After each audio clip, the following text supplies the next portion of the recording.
എടോ, ഇന്ന് കുടുംബജീവിതത്തിന്റെ വില ആർക്കറിയണേ? ഒരു ഭാര്യയും ഭർത്താവും തമ്മിലുള്ള സ്നേഹബന്ധത്തെക്കുറിച്ച്, അതിന്റെ മഹത്വത്തെക്കുറിച്ച് ആർക്കെങ്കിലും അറിയോ? അടിയും പഴക്കും ബഹളമല്ല, നിസ്സാര കാരണങ്ങൾക്ക് ഇന്ന് ബന്ധമൊഴിയ. കാരണമൊന്നും പ്രത്യേകിച്ച് വേണ്ട. ബർത്ത്ഡേ ആഘോഷിച്ചില്ല എന്ന് പറഞ്ഞിട്ട് ഞാൻ 2 ദിവസം എൻ്റെ ഒരു കൂട്ടിക്ക് അറിയുന്നൊരു പയ്യനുണ്ട്. ഓൻ എന്നെ പറഞ്ഞു, ഉസ്താദ് എൻ്റെ സഹോദരൻ്റെ കല്യാണം ഉസ്താദ് വരണം, എനിക്ക് പോകാൻ പറ്റിയില്ല.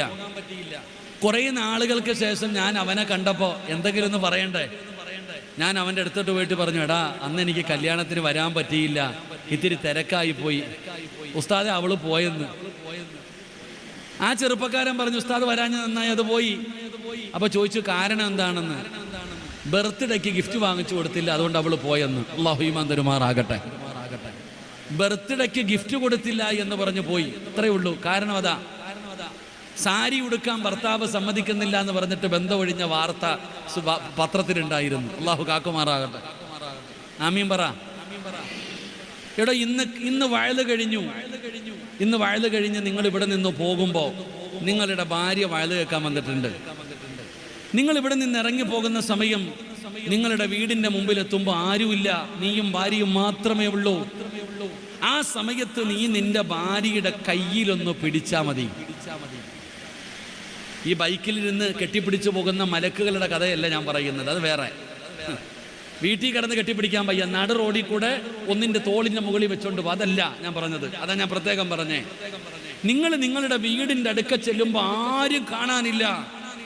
ആ സമയത്ത് നീ നിന്റെ ഭാര്യയുടെ കയ്യിലൊന്ന് മുറുകെ പിടിച്ചാൽ നീയും നിന്റെ ഭാര്യയും ചെയ്ത പാപം അള്ളാഹു പുറത്തു തരുമെന്ന് ആദരവായ പ്രവാചകൻ നബി മുഹമ്മദ് മുസ്തഫ. ഭാര്യയുടെ കയ്യിലൊന്ന് പിടിച്ചാൽ മതി, നിന്റെ പാപം പൊറുക്കും.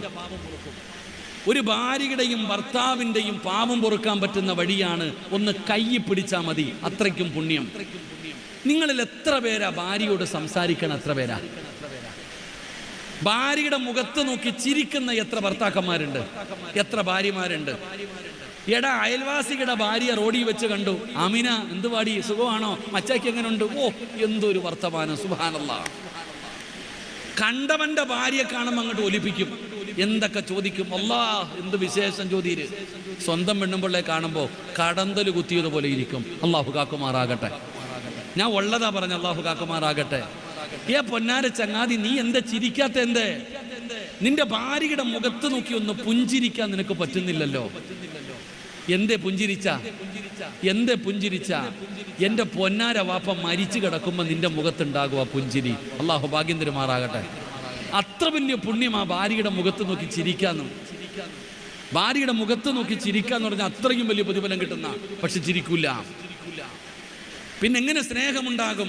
ഒരു പുതപ്പിന്റെ കീഴിൽ ഒരു ബെഡിനകത്ത് കിടക്കുന്നു, തൊലി ചേർന്ന്. സ്നേഹമുണ്ടോ? ഇല്ല.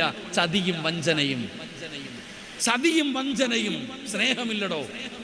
പരസ്പരം അങ്ങോട്ടും ഇങ്ങോട്ടും മനസ്സുകൾ തമ്മിൽ ചേരുന്നില്ല, സമാധാനമില്ല നമുക്ക്. എന്തുകൊണ്ട്? എടോ, കുടുംബ ജീവിതത്തെ പോലെ പുണ്യമുള്ള വേറെന്ത് നന്മയാവുള്ളേ? എല്ലാവരും ഇപ്പൊ ഇവിടെ വന്നല്ലോ, നമ്മളെല്ലാവരും വരും. ഉസ്താദ് ശൈഖുനയുടെ മഖാമിന്റെ മുമ്പിൽ വന്നിട്ട് സമാധാനമില്ല, പ്രയാസം, സന്തോഷമില്ല. അള്ളാഹു നമുക്ക് നമ്മുടെ പ്രയാസങ്ങൾ മാറ്റി തരുമാറാകട്ടെ. അള്ളാഹു നമ്മുടെ പ്രയാസം മാറ്റി തരുമാറാകട്ടെ. എന്തിനാ കല്യാണം കഴിക്കാൻ പറഞ്ഞേ?